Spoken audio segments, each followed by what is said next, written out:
भाई के इस एक और नए वीडियो में आप सभी का स्वागत है। ये वीडियो मेरी तरफ से लेजर के चैप्टर पे, अखता भाई के चैप्टर पे आखिरी वीडियो होने जा रहा है। इस वीडियो में मैं एक ऐसे फॉर्मेट के बारे में चर्चा करूंगा जो कि आमतौर पर कई बिजनेस हाउस या कई फर्म में यूज किया जाता है। जो हम लेजर अकाउंट अभी तक पढ़ते आ रहे हैं, जो लेजर हम बनाना सीख रहे हैं, उससे अलग होता है। तो एज ए स्टूडेंट या फिर जब आप जाते हैं तो अगर आपको फॉर्मेट दिखता है तो कई बार आप अचकचा जाते हैं, या कई बार आपको लगता है कि यार ये कौन सा फॉर्मेट है, हमने तो कभी देखा ही नहीं। हमको तो स्कूल में या हमारी बुक्स में अलग तरह का फॉर्मेट पढ़ाया गया है लेजर का।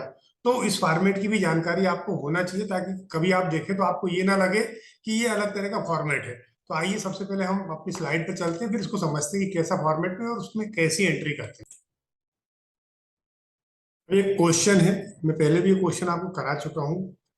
इस क्वेश्चन में आपको केस बुक बनाना था। तो यहाँ भी देखिए, अब जैसे ये, पहले इसको समझ लीजिए कि ये हमारा लेजर का फॉर्मेट है। कौन सा वाला? ये वाला जो पुराना लेजर का फॉर्मेट हम कर रहे हैं। इसके दो साइड होते हैं, एक साइड डेबिट और एक side credit. Date particular J F amount, date particular J F और अमाउंट। अब ये एक फॉर्मेट और जो प्रैक्टिकली कई बार कई बिजनेस हाउस में यूज किया जाता है। ये भी लेजर का ही फॉर्मेट है, लेकिन एक ऐसा फॉर्मेट है, ये भी डबल एंट्री सिस्टम में काम करता है। अभी मैं आपको क्वेश्चन समझाऊंगा तब आपको समझ में आएगा। तो डेट, पर्टिकुलर्स, जनरल फॉलो, यहाँ तक वही का वही है। अमाउंट, अब अमाउंट में ये डेबिट और क्रेडिट दो तरह के अमाउंट, तो दोनों यही आ जाते हैं अमाउंट। और इसके बाद ये डेबिट साइड और एक क्रेडिट साइड कि किसका अमाउंट है वो लिखते हैं और फिर उसका बैलेंस लिखते हैं। मतलब जोड़ना घटाना यही चलता रहता है।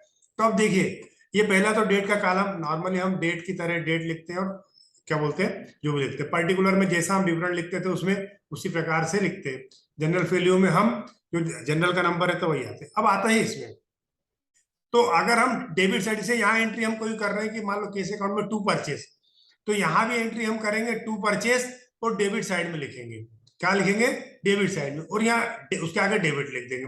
अगर हम बेच रहे हैं तो हम यहाँ क्या करते हैं, बाय सेल्स, तो यहाँ भी हम बाय सेल्स लिखेंगे और क्रेडिट साइड में लिखेंगे, और यहाँ पे उसके आगे बैलेंस क्रेडिट लिख देंगे। तो ये, और इसकी बैलेंसिंग निकालते चलेंगे। तो ये फॉर्मेट इस तरीके से ही काम करता है। तो आइए एक बार हम चलते हैं हमारे क्वेश्चन के ऊपर, उसके बाद फिर हम चलते हैं। तो 1 मार्च को रोकड़ से व्यापार प्रारंभ किया, started business with cash ₹4 lakh. Raj ने माल क्रय किया, bought goods from Raj. Raj से माल क्रय किया 15,000 का, बैंक में जमा किए, डिपॉजिटेड इन बैंक 25,000। नगद माल क्रय किया, बॉट गुड्स फ्रॉम केस 10,000। नगद माल बेचा, सोल्ड गुड्स फॉर केस ₹20,000। और राज को भुगतान किया, पेड टू राज 8,000, और वेतन चुकाया, सैलरी 5,000। ये हमारा क्वेश्चन है। तो सबसे पहले हम ये लेजर अकाउंट बनाते हैं, फिर उसको दोनों अकाउंट को बना के देखते हैं। तो सबसे पहले हमको क्या बनाना है, कैश अकाउंट बनाना है। तो हम यहाँ पे ऊपर लिख देते हैं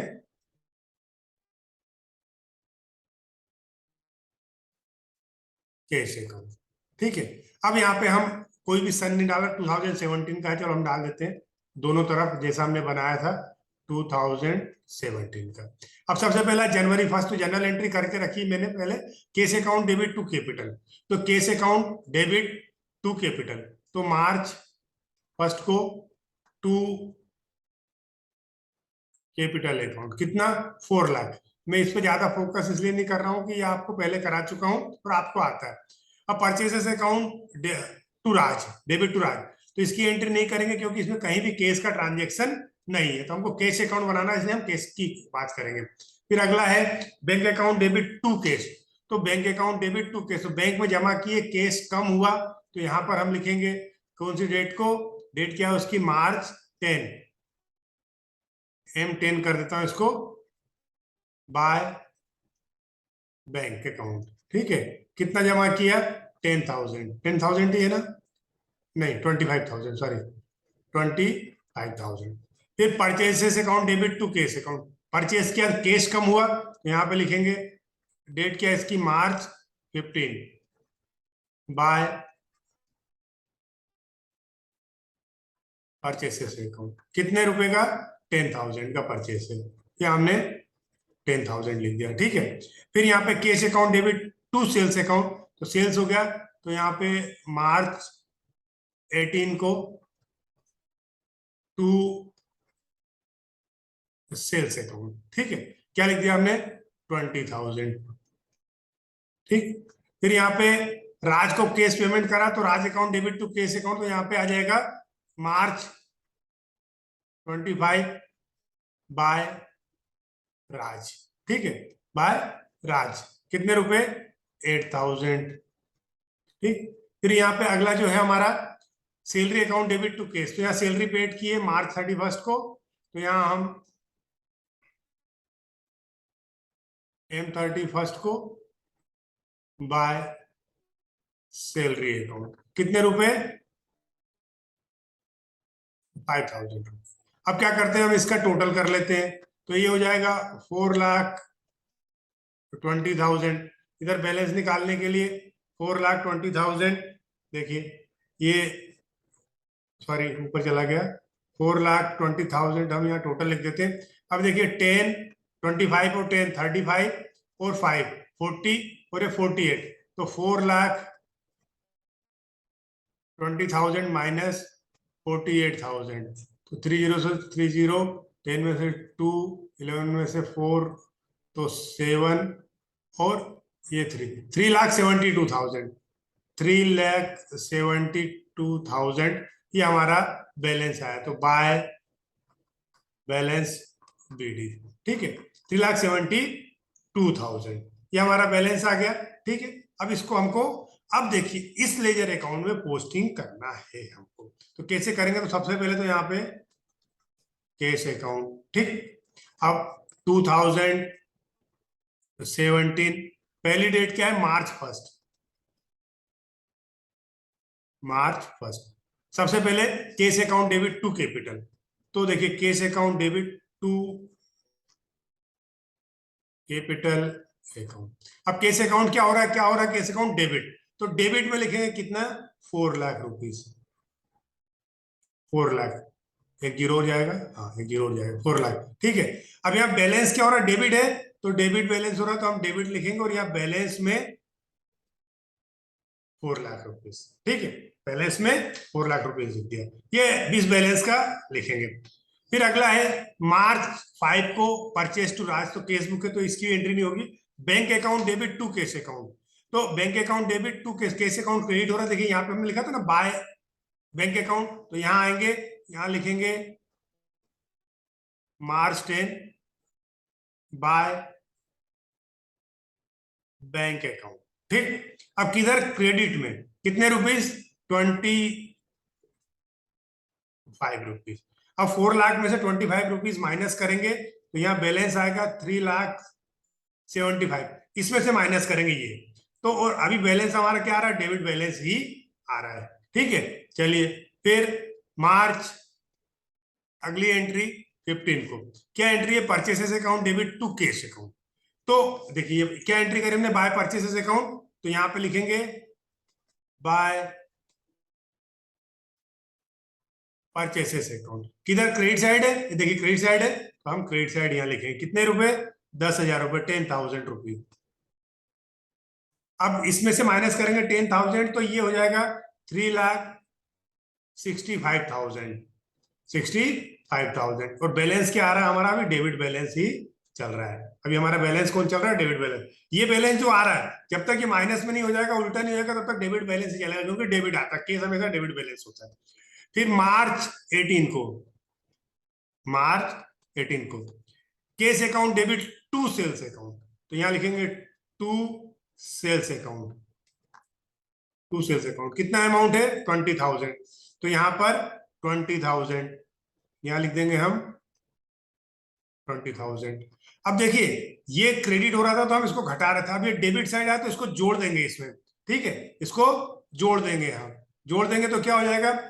3,65,000 में 20,000 जोड़ देंगे तो 3,85,000, और बैलेंस जो आएगा वो डेबिट बैलेंस ही रहेगा। अभी डेबिट बैलेंस 360 में ये जोड़ा है, डेबिट में जोड़ना है, क्रेडिट में घटा रहा है। ठीक है, फिर इसके बाद मार्च 25 को Raj account debit to cash account, तो राज को पेमेंट करा हमने, तो यहाँ पे लिखेंगे बाय, आने वाला राज है ना, तो बाय राज, कितने रुपए? क्रेडिट साइड में आएगा, कितना रुपए? 8,000 रुपीज। अब इसमें से 8,000 माइनस करेंगे तो ये हो जाएगा 3,77,000 3,77,000 बैलेंस क्या आ जाएगा, डेबिट बैलेंस। एक last entry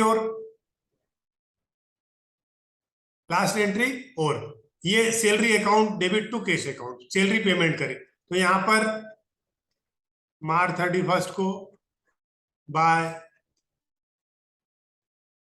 salary account credit होगा, बाय है तो क्रेडिट साइड जाएगा। देखिए टू और बाय से समझ में आ जाएगा आपको कि डेबिट की क्रेडिट, तो क्रेडिट साइड में लिखेंगे इसको कितना 5,000, यहां से माइनस कर देंगे 3,77,000 में से 5,000 तो 3,72,000 और बैलेंस है आपका डेबिट बैलेंस।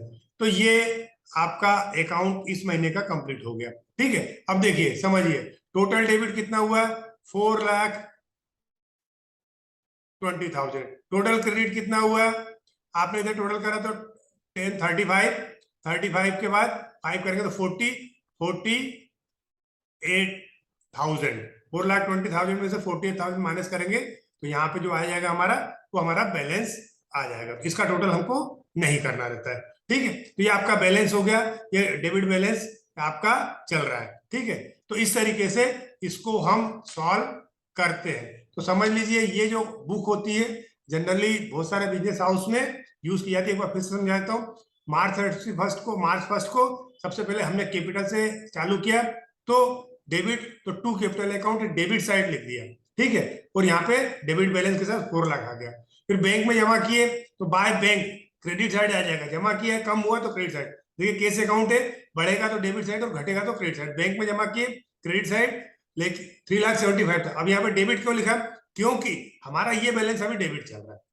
फिर परचेसेस अकाउंट, ठीक है, परचेस अकाउंट में माल खरीदेंगे तो पैसा कम होगा तो क्रेडिट साइड आ जाएगा और इसमें से माइनस कर देंगे तो बचेगा 3,65,000, लेकिन बैलेंस हमारा डेबिट चल रहा है।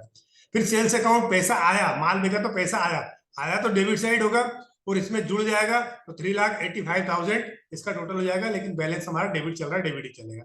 फिर राज को पेमेंट करा 8,000 का, पैसा कम हुआ तो क्रेडिट साइड और 8,000 का आपको डिफरेंस आ जाए, 8,000 माइनस कर देंगे तो 3,77,000। और फिर आखिरी में सैलरी पेड किए 5,000 की तो क्रेडिट करेंगे और इसमें से माइनस करेंगे 3,77,000 आपका डेबिट बैलेंस आ रहा है। यहाँ भी देख लीजिए ये डेबिट बैलेंस 3,72,000। ठीक, और यहाँ पे सबका टोटल 4,20,000 और 4,48,000।